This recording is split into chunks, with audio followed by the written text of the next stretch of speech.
Good morning class. Study portal पे आप सभी का स्वागत है।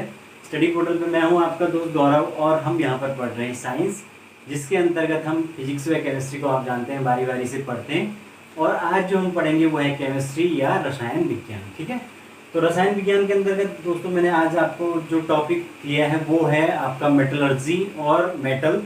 कुछ इंपॉर्टेंट मेटल्स के बारे में हम डिस्कस करेंगे और मेटलर्जी को डिस्कस करेंगे। ठीक है ना, इसमें आने वाली क्या क्या इंपॉर्टेंट टर्म्स हैं। तो शुरू करने से पहले मैं आपको बता देता हूं कि स्टडी पोर्टल पे आपको विभिन्न एग्जाम्स जैसे KBS, MBS, DSSB और आपका CTET और के बैंकिंग, SSC जैसे सभी एग्जाम्स के जो वीडियो लेक्चर्स हैं उपलब्ध हैं। साथ के साथ अगर आपको किसी भी प्रकार के वीडियो आपको स्टडी नोट्स चाहिए तो आप इस व्हाट्सएप नंबर पर कॉन्टैक्ट कर सकते हैं। यहाँ पर आपको सारे स्टडी नोट्स प्रोवाइड किए जाते हैं। ठीक है दोस्तों, तो अब बिना किसी समय को गवाए, एक्चुअली में मैं एक बार वीडियो थोड़ा पहले बना लिया था लेकिन वो पता नहीं किसी कारण से शूट नहीं हुआ, ख़राब हो गया, इसलिए मुझे दोबारा वीडियो शूट करना पड़ रहा है। ठीक है, तो इसलिए आज थोड़ा देरी हो गई है। तो शुरू करते हैं दोस्तों। ठीक है, तो आज का जो हमारा टॉपिक है वो है धातु कर्म।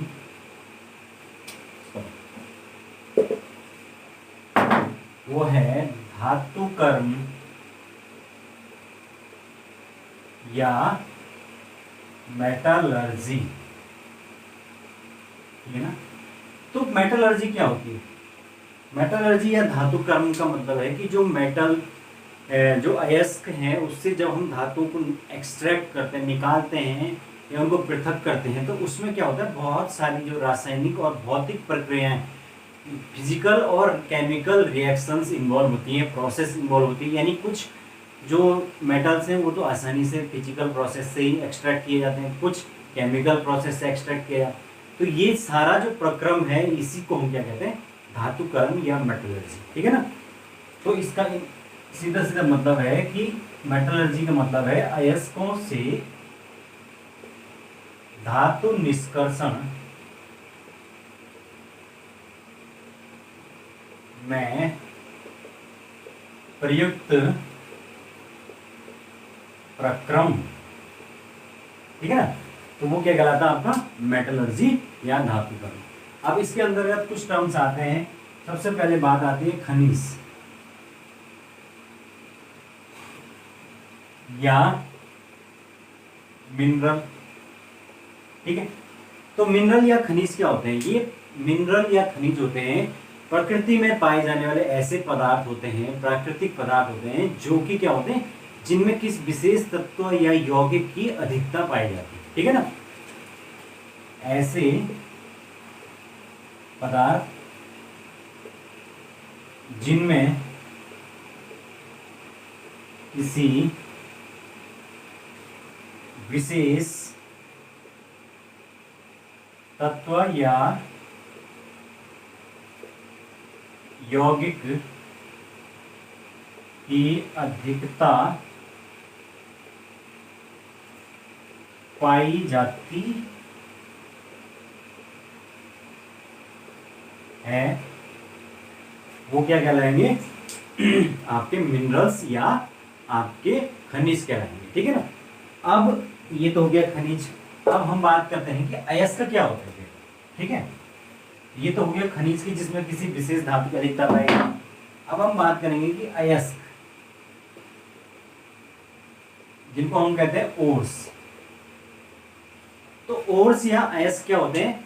ये ऐसे खनिज होते हैं जिनसे धातु का जो निष्कर्षण है या मेटल को निकालना है वो आसान तथा सस्ता सुलभ होता है। ठीक है ना, तो ये क्या होते हैं? ऐसे खनिज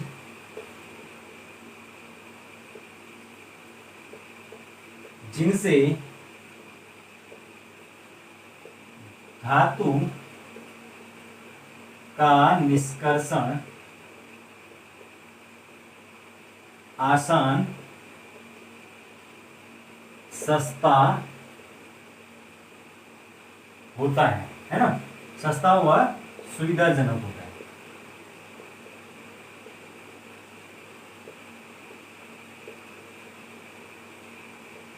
फॉर एग्जाम्पल, अगर मैं एग्जाम्पल लेता हूं उदाहरण के तौर पर, जो आयरन है Fe, इसका एक मिनरल होता है क्या, आयरन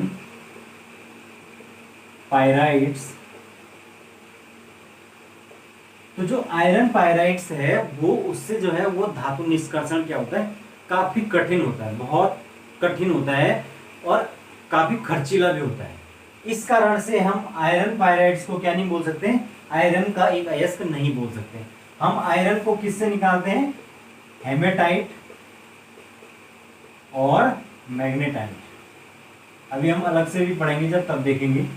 ये तो जो अयस्क है ये क्या होते हैं, आयरन के अयस्क होते हैं या आयरन के ओर्स होते हैं, ठीक है। क्योंकि मुख्य रूप से जो है वो, क्योंकि इनसे जो है आयरन को निकालना आसान है, सस्ता पड़ेगा, लेकिन इनसे आयरन पायराइट से जो है वो भी एक मिनरल है, लेकिन उससे आपका मेटल को एक्सट्रैक्ट करना काफी कष्टदायक है। तो समझ गए अब आप कि ओर्स क्या होगा, ऐसा खनिज होगा जिससे कि हम मेटल को अगर निकालें तो वो सुविधाजनक होगा, साथ के साथ सस्ता पड़ेगा, ठीक है। तो समझ गए आप। चलिए अब आप ये अयस्क और ये समझ गए। अब हम कुछ बात करेंगे, कुछ टर्म्स जो इसमें यूज होते हैं।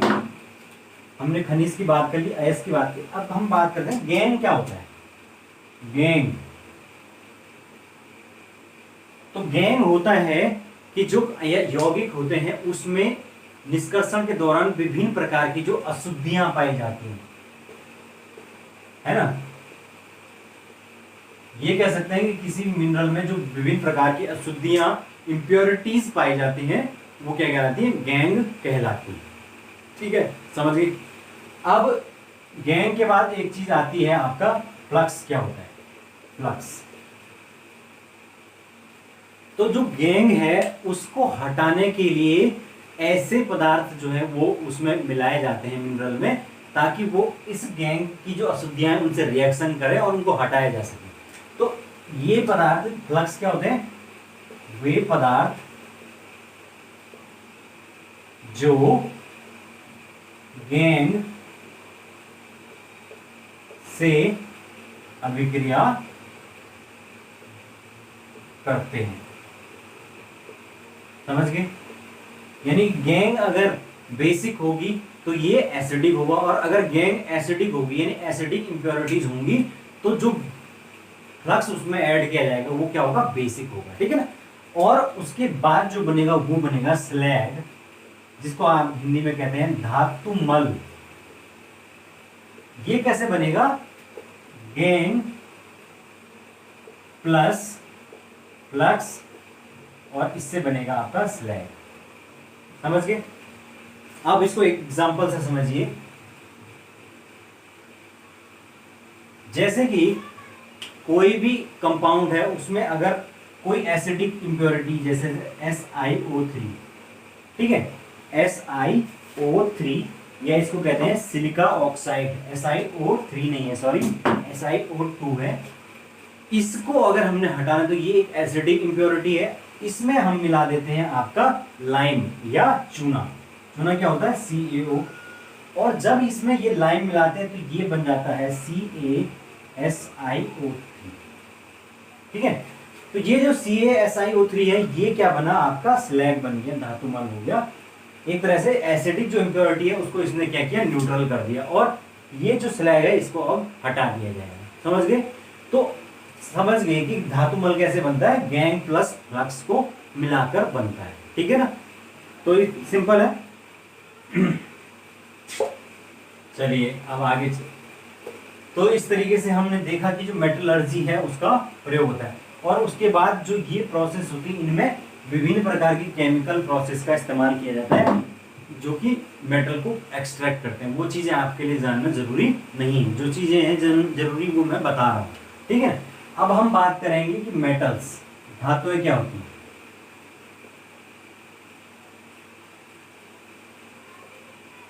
तो जो धातुएं हैं मेटल्स, इसके बारे में मैं हमको पहले भी बता चुका हूं। तो धातुएं वे पदार्थ होती हैं, वे तत्व होते हैं जो इलेक्ट्रॉन का निष्कासन करती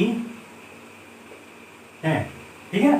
यानी कि इलेक्ट्रॉन को रिमूवल करती है, रिमूवल ऑफ इलेक्ट्रॉन करती है, इलेक्ट्रॉन का निष्कासन करती है, वो कहलाती है धातुएं ठीक है। जैसे कि आपका सोडियम हो गया, मैग्नीशियम हो गया, एल्युमिनियम हो गया, ठीक है ना, आयरन हो गया, ये सब क्या है, धातुएं हैं, ठीक है। अब हम इसके कुछ भौतिक गुणों के बारे में डिस्कस कर लेते हैं। हालांकि मैंने आपको पहले भी ये गुण बता रखे हैं, लेकिन फिर भी हम जान लेते हैं। तो जो धातुएं हैं उनका जो भौतिक गुण है उसमें सबसे पहला आता है कि धातुएं क्या होती है, आघात वर्ध्य, या इसको कहते हैं आप मैलिएबल। इसका मतलब होता है कि जो धातुएं हैं उनको क्या कर सकते हैं, पीट कर लंबे उनकी सीट्स बनाई जा सकती है, उनकी चादरें लंबी लंबी बनाई जा सकती है, इसलिए ये क्या होती है, आघात वर्ध्य होती है, ठीक है। दूसरी जो धातुएं होती हैं वो तन्य होती हैं। तन्य का मतलब होता है डक्टाइल। इसका मतलब होता है कि धातुओं के जो है लंबे लंबे तार बनाए जा सकते हैं, उनको खींचकर तार बनाया जा सकता है, ठीक है ना।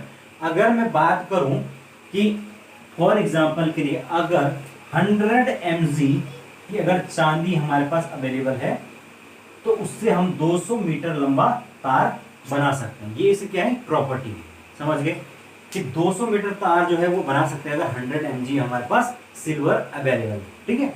ये है तीसरी इंपॉर्टेंट जो विशेषता है मेटल्स की, वो है इसकी लस्टर। कि धातुओं में ये क्या होती है, विशेष धात्विक चमक होती है, और साथ के साथ इसमें क्या होते हैं, एक विशेष प्रकार की ध्वनि होती है, ठीक है ना। मेटल्स आपने देखे होंगे अगर वो जमीन पे गिर जाए या वो बजा लें उसको तो उसमें विशेष प्रकार की ध्वनि निकलती है, और साथ के साथ उनमें एक विशेष प्रकार की चमक भी होती है जो कि अधातुओं में नहीं पाई जाती है, ठीक है। उसके अलावा जो इंपॉर्टेंट एक प्रॉपर्टी इसकी आती है वो है धातुओं की, कि धातुएं जो है वो क्या होती हैं, विद्युत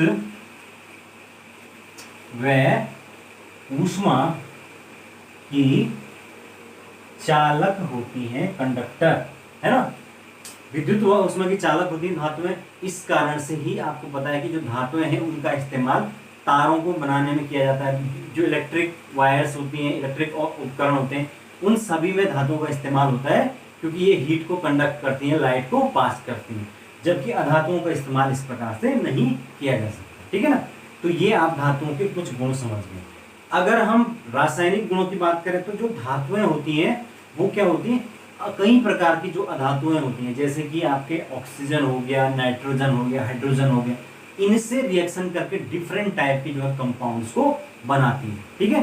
तो इसलिए ये धातुओं की एक तरह से विशेषता होगी, ठीक है। तो ये है धातुएं, है, समझ गया।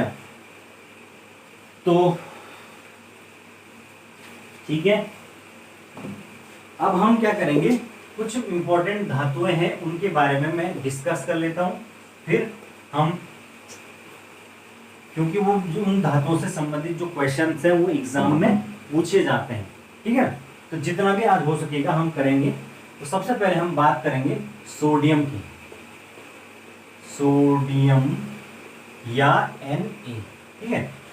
तो जो सोडियम धातु है वो Na कहलाती है। इसका जो निष्कर्षण है वो किससे किया जाता है, इसके अयस्क का जो नाम है वो आपको याद रखना है, वो है आपके द्रवित NaOH, सोडियम हाइड्रोक्साइड, ठीक है। इससे जो है इसका निष्कर्षण किया जाता है। सोडियम की जो विशेषता है वो क्या है, विशेषता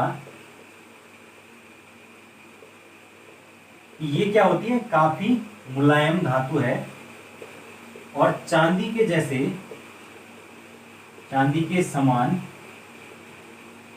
चमकीली है, सफेद है, मुलायम इतनी है कि इसको चाकू से भी आसानी से काटा जा सकता है, ठीक है ना। तो ये है सोडियम की विशेषता, इसलिए सबसे सॉफ्ट जो इस धातु है उसको माना जाता है सोडियम को, ठीक है। अब जो सोडियम है उसका यूज कहाँ होता है, सोडियम जो है वो बहुत सारे इसके यूजेस हैं। इसका यूजेस मेनली है आपका न्यूक्लियर जो रिएक्टर्स हैं उनमें इसका यूज है। उसके अलावा इनका जो यूज है वो एंटी नॉकिंग एजेंट के रूप में, ठीक है। तो ये आपको याद रखना है कि एंटी नॉकिंग एजेंट,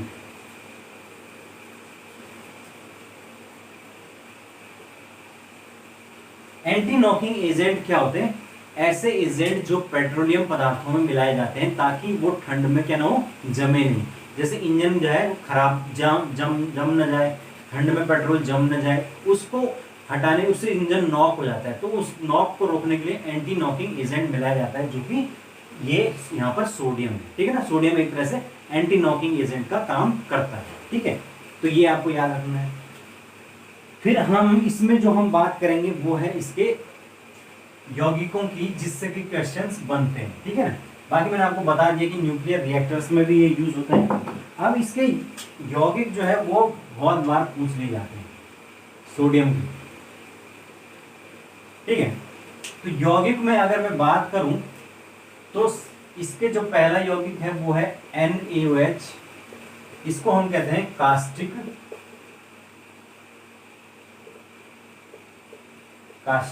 सोडा। ठीक है, NaOH। उसके बाद जो दूसरा है इसका वो है Na2CO3, आपके 10H2O, सोडियम कार्बोनेट 10H2O। इसमें देखो 10H2O है, तो इसलिए ये जो है वो कहलाता है आपका धोने का सोडा या धावन सोडा। ओके, धोने का सोडा या धावन सोडा। उसके बाद जो है तीसरा है इसका NaHCO3।